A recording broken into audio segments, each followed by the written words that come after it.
మేనత్త గారు ఈరోజు కొత్త చీర కట్టినట్టుకున్నారు.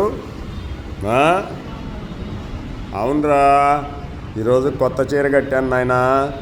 ఏం శ్లోకం చెప్పావురా నాయన ఈరోజు భగవద్గీతలో మా అన్నగారి గురించి? అమ్మా, అన్నాద్భవంతి భూతాని పర్జన్య అన్న సంభవక యజ్ఞాద్భవతి పర్జన్యో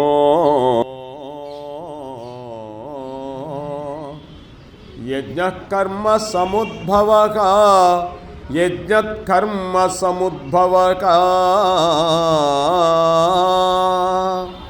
అన్నము వలన జంతుజాలము పుట్టును, వర్షము వలన అన్నము సమకూరు, యజ్ఞము వలన వర్షము కురియను, ఆ యజ్ఞము కర్మ వలనే సమకూరును.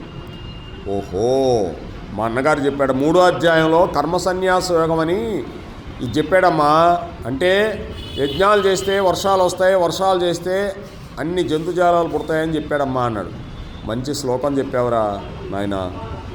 సరే అత్తగారు, మేనత్తగారు వెళ్ళొచ్చానా?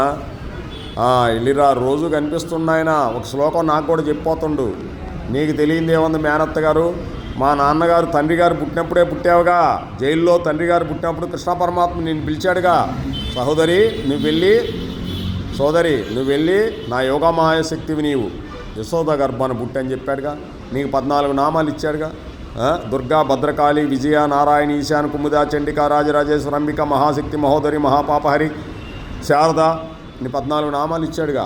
ఈ నామాలు చదువుకున్న వాళ్ళందరినీ రక్ష చేయాలని చెప్పాడుగా నీకు. కృష్ణం వందే జగద్గురం. సరే వెళ్ళిరా నాయన, మంచిది. మేనత్త గారికి చెప్పుకోవాలి. ఇక్కడ 7 కొండల మీద మన తండ్రి గారు కనకదుర్గమ్మ మన మేనత్త. కాశీలో మా అంగారు ఉన్నాడు, పెద్ద బావ విఘ్నేశ్వరుడు, చిన్న బావ పళనిలో ఉన్నాడు. నాకు భయం ఏంటి ఇంకా.